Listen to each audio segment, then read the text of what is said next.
B. Bengal में क्रांतिकारी आंदोलन। महाराष्ट्र के बाद क्रांतिकारी आंदोलन बंगाल पहुंचा। 1905 ईस्वी के बंगाल विभाजन के बाद यहां नए सिरे से राजनैतिक चेतना जागृत हुई। वास्तव में बंगाल क्रांतिकारी आंदोलन का केंद्र बिंदु था।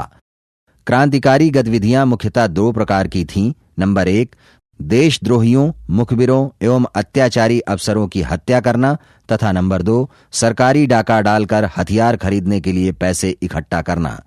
बंगाल में क्रांतिकारी आंदोलन का सूत्रपात भद्रलोक समाज ने किया। देखते ही देखते पूरे बंगाल में क्रांतिकारियों के अनेक संगठन बन गए, जिनमें सबसे महत्वपूर्ण अनुशीलन समिति और युगांतर थे। यहां क्रांतिकारी विचारधारा को फैलाने का श्रेय अरविंद घोष के छोटे भाई बरींद्र कुमार घोष एवं विवेकानंद के छोटे भाई भूपेंद्रनाथ दत्त को दिया जाता है। 1906 ईस्वी में इन दोनों युवकों ने मिलकर युगांतर नामक समाचार पत्र का प्रकाशन किया, जिसने क्रांति के प्रचार में सर्वाधिक योगदान दिया।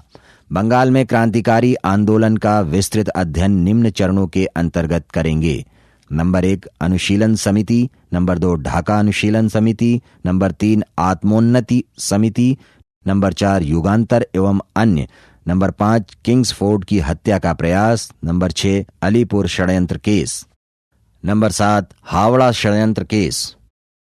नंबर 1, अनुशीलन समिति। प्रमथ मित्रा और सतीश चंद्र बोस के सहयोग से कलकत्ता में अनुशीलन समिति का गठन किया गया। यह बंगाल की पहली क्रांतिकारी संस्था थी। इस समिति का निर्माण एक व्यायामशाला के रूप में हुआ। समिति का नाम अनुशीलन समिति नरेन भट्टाचार्य अर्थात M.N. राय ने सुझाया था। इस तरह 1903 ईस्वी में ही अनुशीलन समिति का जन्म हो गया। प्रारंभ में समिति का नाम भारत अनुशीलन समिति था, जिसके अध्यक्ष प्रमथ मित्रा अर्थात पी मित्रा तथा उपाध्यक्ष चितरंजन दास और अरविंद घोष थे। 1906 ईस्वी में इसका पहला सम्मेलन कलकत्ता में सुबोध मलिक के घर में हुआ। 1907 में बरींद्र कुमार घोष एवं भूपेंद्रनाथ दत्त के सहयोग से कलकत्ता में अनुशीलन समिति का पुनर्गठन किया गया, जिसका प्रमुख उद्देश्य खून के बदले खून था। समिति के परिप्रेक्ष्य में बरींद्र कुमार घोष जैसे लोगों को लगा कि विशुद्ध राजनीतिक प्रचार काफी नहीं है, नौजवानों को आध्यात्मिक शिक्षा दी जानी चाहिए ताकि बड़े खतरों का मुकाबला किया जा सके। नंबर 2, ढाका अनुशीलन समिति। इसका मुख्य कार्यालय कलकत्ता में था। ढाका में अनुशीलन समिति की 500 शाखाएं थीं, इसलिए इसका कार्यालय ढाका में खोला गया, जिस कारण से इसे ढाका अनुशीलन समिति कहा गया, जिसका नेतृत्व पी मित्रा एवं पुलिन बिहारी दास ने किया। स्वतंत्रता आंदोलन के क्रांतिकारी आतंकवादियों की पहली महत्वपूर्ण बर्रा डकैती पूर्वी बंगाल में 1908 में की गई। इस डकैती का नेतृत्व पुलिन बिहारी दास ने किया था। नंबर 3, आत्मोन्नति समिति।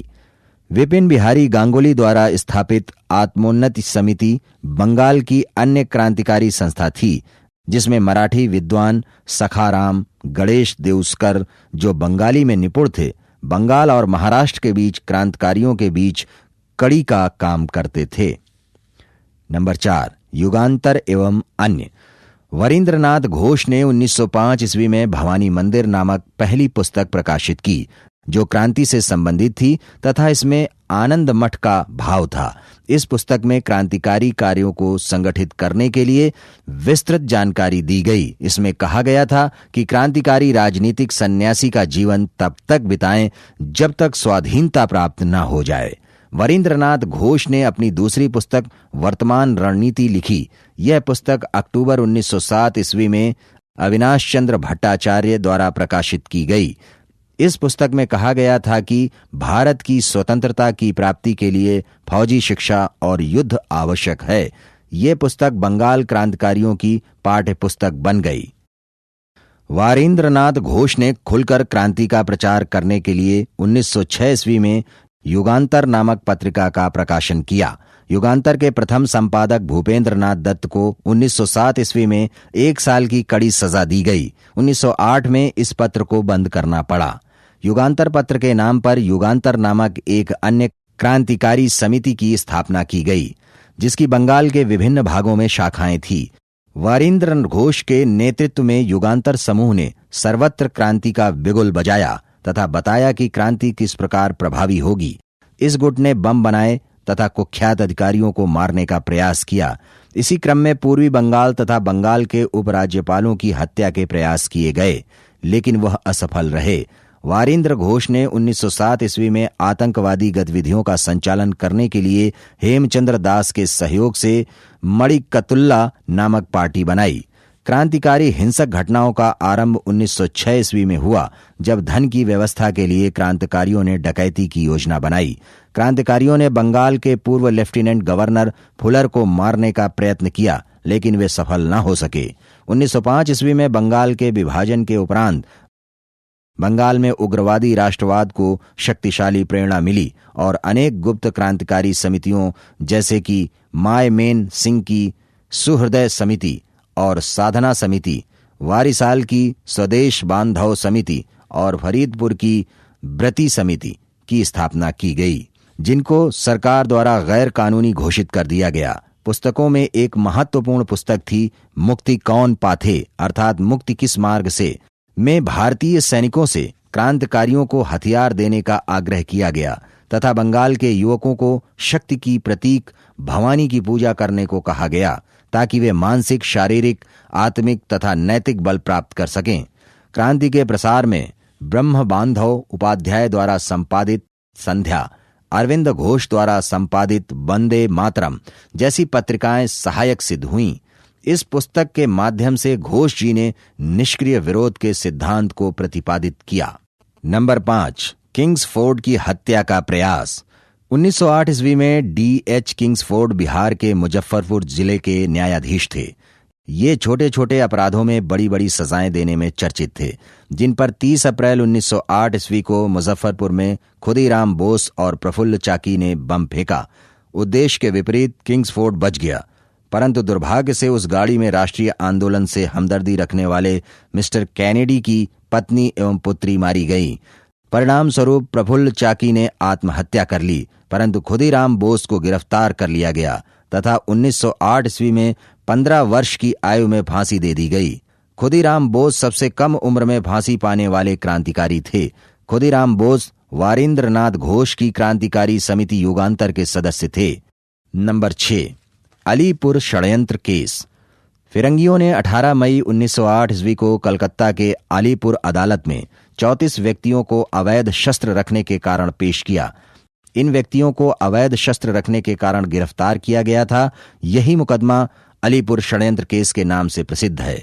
इस केस में सरकारी गवाह नरेंद्र गोसाई की अलीपुर जेल में सत्येंद्रनाथ घोष और कन्हैयालाल दत्त ने हत्या कर दी। इसके अतिरिक्त सरकारी वकील तथा पुलिस अधीक्षक की भी हत्या कर दी गई, जिसके लिए वरिंद्र गुट के लगभग सभी सदस्यों को आजीवन काला पानी की सजा मिली, लेकिन अरविंद घोष उचित साक्ष्यों के अभाव के चलते छोड़ दिए गए। तत्कालीन प्रसिद्ध वकील चितरंजन दास ने एड़ी चोटी का जोर लगाकर अरविंद घोष को बचाया था। अरविंद घोष ने कर्मयोगिन नामक पत्र अंग्रेजी में निकाला, जिसके आपत्तिपूर्ण लेखों के लिए इनके विरुद्ध वारंट जारी किया गया। तब से ये फरार हो गए और सार्वजनिक जीवन से संन्यास ले लिया तथा पांडिचेरी के आरोविल में एक आश्रम की स्थापना करके रहने लगे। अलीपुर षड्यंत्र के बाद 11 दिसंबर 1908 ईस्वी को अनुशीलन समिति गैर कानूनी घोषित कर दी गई। इसके बाद यह समिति 2 भागों में बंट गई। पहला भाग सेवा कार्यों में लग गया तथा दूसरा भाग गुप्त समिति का कार्य करता रहा, जिसके प्रमुख कार्यकर्ता विनय भूषण दत्त, सतीश सेन, भोलानाथ इत्यादि थे। नंबर 7, हावड़ा षड्यंत्र केस। 1910 ईस्वी में जतीन्द्र नाथ मुखर्जी को डिप्टी पुलिस सुपरिटेंडेंट शमसुल आलम की हत्या का अभियुक्त बनाया गया और उन पर हावड़ा षड्यंत्र केस चलाया गया। जतीन्द्र नाथ मुखर्जी बाघा जतिन के नाम से जाने जाते थे।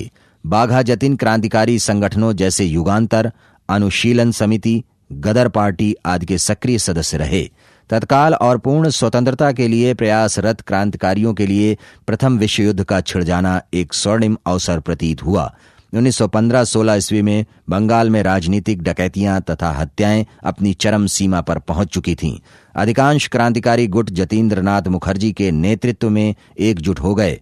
9 सितंबर 1915 ईस्वी को उड़ीसा के बालासोर में पुलिस द्वारा घेर लिए जाने पर जतिन ने मरते दम तक अत्यंत वीरतापूर्वक मुकाबला किया। बंगाल में क्रांतिकारी घटनाओं को रोकने के लिए सरकार ने 1908 में विस्फोटक पदार्थ अधिनियम तथा समाचार पत्र अधिनियम पारित किया। रॉलेट कमेटी की रिपोर्ट में 1906 ईस्वी से 1917 ईस्वी के मध्य बंगाल में 110 डाके तथा हत्या के 60 प्रयत्नों का उल्लेख किया गया है।